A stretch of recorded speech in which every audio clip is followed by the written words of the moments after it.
Hi friends, Ketodadfitness here. I just wanted to make a quick video and kind of gloss over the idea of supplements and vitamins.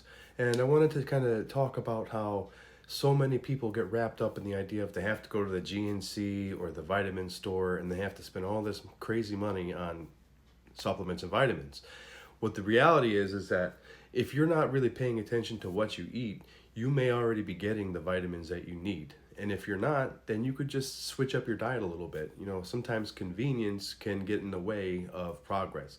So we have to really pay attention to what we're eating and tracking what we're eating and understanding how the nutrition that we're putting into our body is affecting our health. Now, a few reasons why I think that you should try to get the majority of your vitamins and nutrients and phytonutrients from whole foods instead of actual vitamins at the store, which are synthetic vitamins, is because you can't really absorb them. If you've ever gotten a bottle of vitamins, like a men's daily vitamin or something, and you look at the back and you're reading the vitamins down the list, it doesn't really tell you the ingredients, but you'll notice that it'll say something like vitamin C. It'll say, oh, we're giving you 1,000% of your daily nutritional need. Well, we're giving you 2,000% of vitamin K. And the reason they're doing that is because you're only going to absorb anywhere from 1 to 25% of that. You're not going to get 100% of that. Most of that, like for example, the vitamin C, you're not getting the full complex vitamin C that you would get from, say, an acerola cherry extract or something organic and whole, which has the whole collection of the proteins and the vitamins and the ascorbic acid and everything together, which your body, it's bioavailable. Your body can immediately digest it and put it to work. When you're getting synthetic vitamin C, you're just getting essentially ascorbic acid, which doesn't do anything to you.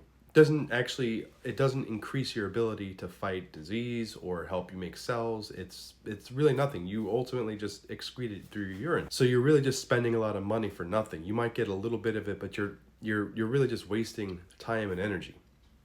So the whole point of this is I wanted to say, try to pay attention to where you're getting your vitamins from, okay? So if you're looking for vitamin C, there are things you can get. Like I said, you can get the acerola cherry extract. It's organic, it's whole, or you can get the actual berries themselves. A lot of citrus fruits have the vitamin C you need. You can get potassium, you can get vitamin D from certain things like avocados. Okay, you don't have to go out and buy for most of your vitamin D you get from the sun, but in the winter months you can get it from like cod liver oil, things like that. But basically, you want to try to get it from whole food sources because the way it's coming is a way that your body can actually digest it and put it to work.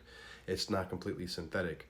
And if you went and you looked at your favorite vitamins that maybe you're taking every day and you researched the nutritional content of them and you saw what they're actually made out of, they're usually distilled, they're highly processed and harshly processed with heat. They're not very good for your body as well as you think they are. You're not going to absorb them, and a lot of the chemicals inside of them have been damaged from the high heat treatment.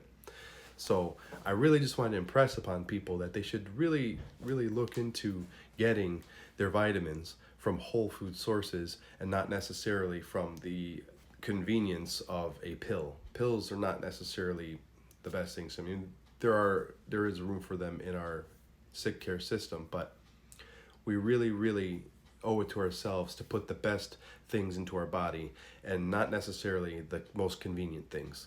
And the best way to do that is by eating an extremely nutritious and balanced diet with a lot of variety of fruits, vegetables, a little bit on the fruits actually, not too much fruits, there's sugar in there, and meats and dairies and stuff that's got whole fats and things like that. And just try to experiment with what you're getting. And there's food calculators, I'll leave one in the link below, where you can actually break down the vitamins in the food that you're eating so you can get an idea, because a lot of us are already getting all the vitamins that we need and we don't know it because we don't know how to calculate it. So I'm going to put that in the link in the description below. And I also want to say, just check out my website. I'm releasing articles every day about these sort of things. I have an article coming up specifically about synthetic vitamins versus whole foods. And join the email list. I have there's no account needed. Just put your email in there and hit subscribe and verify it. And you'll be getting my articles every day. And I just wanted to welcome you to the page and the site and everything, and ask you to follow me on my socials, because we're releasing content every day: ketogenic diet, advice, supplement information, nutritional information, recipes, the whole 9 yards. So check that out, and I'm going to catch you in the next video.